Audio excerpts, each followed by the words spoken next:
ইসলামে জিহ্বার সংরক্ষণের গুরুত্ব।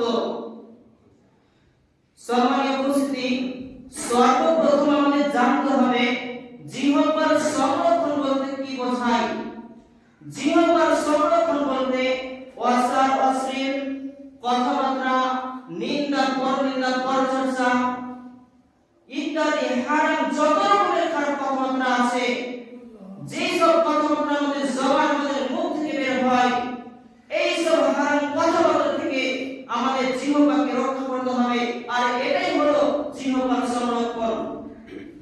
এবারে এই উল্লেখিত বিষয়টি নিয়ে আমি দুইটি পয়েন্ট আলোচনা করব ইনশাআল্লাহ। নাম্বার 1, জিহ্বার গুরুত্ব, ইসলামে জিহ্বার সংরক্ষণের গুরুত্ব। নাম্বার 2, জিহ্বার ভয়াবহতা। যেমন জিহ্বার গুরুত্ব রয়েছে, ঠিক তেমনি জিহ্বার ভয়াবহতা রয়েছে।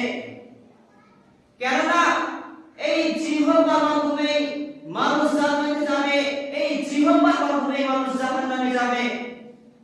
তার জন্য এটার ভালো মন্দ আমাদেরকে জানতে হবে।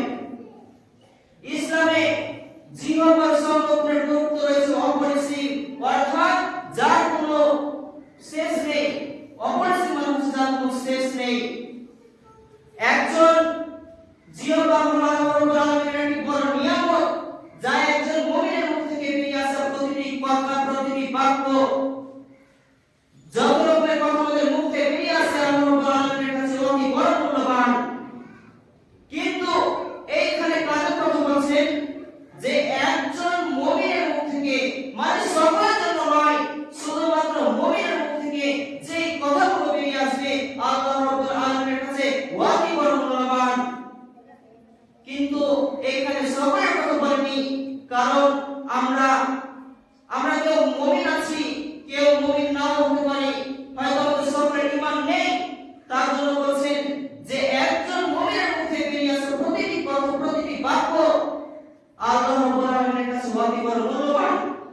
এই নিয়ে মহান রব্বুল আলামিন পবিত্র কোরআন মাজিদের মধ্যে বলছেন, সূরা কফ সূরা নম্বর 50 আয়াত নম্বর 17 এবং 18 মধ্যে বলছেন, ইজ ইয়াতালাফাল মুতালামিয়ানি ওয়াল ইসতিমালি ওয়াইদ মা ইয়ালফিজু মিন কাওলিন ইল্লা লাদাইহি রাকিবুন আতীদ।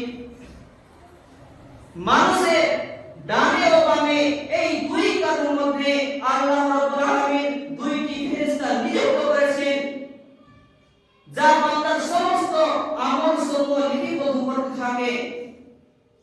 মা ইয়ালফিজু মিন কাওলিন ইল্লা লাদাইহি রাকিবুন আতীদ।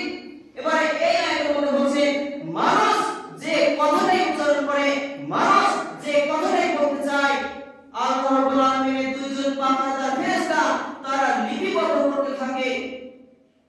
অতএব আমরা যখন কোন কথাবার্তা বলতে যাব, আমাদের শতবার চিন্তা ও ভেবে কথা বলা দরকার যে আমি যে কথাটি বলতে যাচ্ছি সেই কথাটি মন্দ নাকি ভালো। যদি আমার কথাটি ভালো হয় তাহলে মানুষের কাছে আমাকে বলতে হবে, আর যদি আমার কথাটি মন্দ হয় তাহলে মানুষের কাছ থেকে আমাদের বলতে হবে না, সেই কথাটিকে আমাকে অপমান করতে হবে। তবেই আমরা সফলতা অর্জন করব।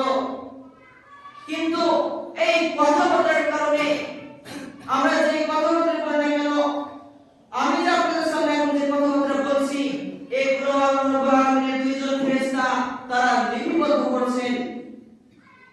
তাহলে আমাদের কথাগুলো পূর্বে শতবার চিন্তা ও ভাবনা কথাগুলো আমাদের প্রয়োজন যে আমি যে কথাবার্তা বলছি সেটা ভালো নাকি মন্দ। যেমন কোন ব্যক্তি একটি তীরকে নিশানা করে ছুড়ে দেয়, সেই তীর যখন একবার চলে যায় সেই তীর কিন্তু দ্বিতীয়বার ফিরে আসে না। অন্য মানুষের কথা যদি মুখ থেকে বেরিয়ে যায় সেই কথাটি কিন্তু দ্বিতীয়বার ফিরে আসে না। সেই কথা মানুষের কাছে কিন্তু দ্বিতীয়বার ফিরে আসে না। একবার বেরিয়ে গেলে সেই কথা কিন্তু দ্বিতীয়বার ফিরে আসবে না।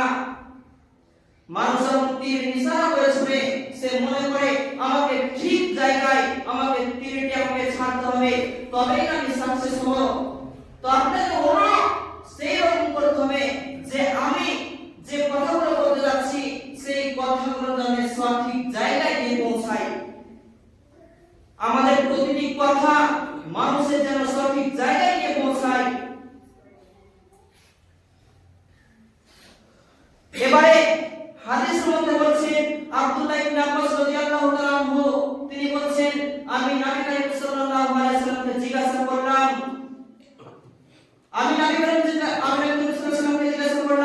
ইয়া রাসূলুল্লাহ, হে আল্লাহর রাসূল, মান নাজা, মুক্তি কিসে রয়েছে?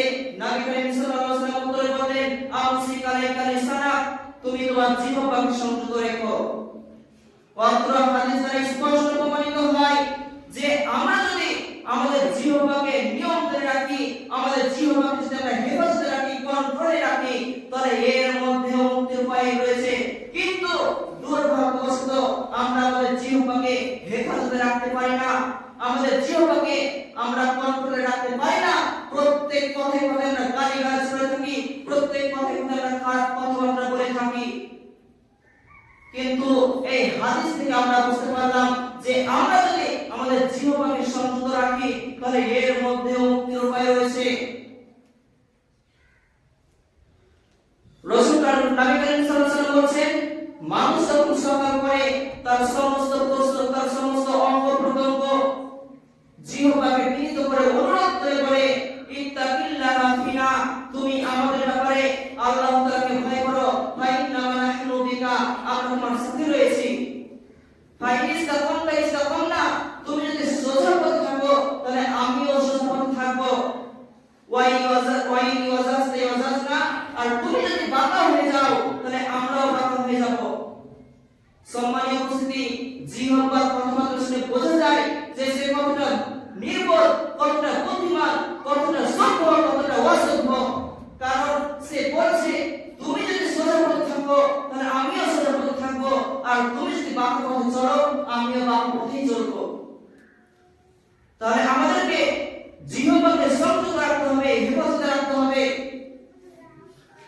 একজন মানুষকে পরিচালনা করে থাকে তার বিগত বুদ্ধি, আমরা এটা সকলেই জানি। কেননা একজন অপরিচিত মানুষের সাথে আমাদের দেখা হলে আমাদের কথাবার্তা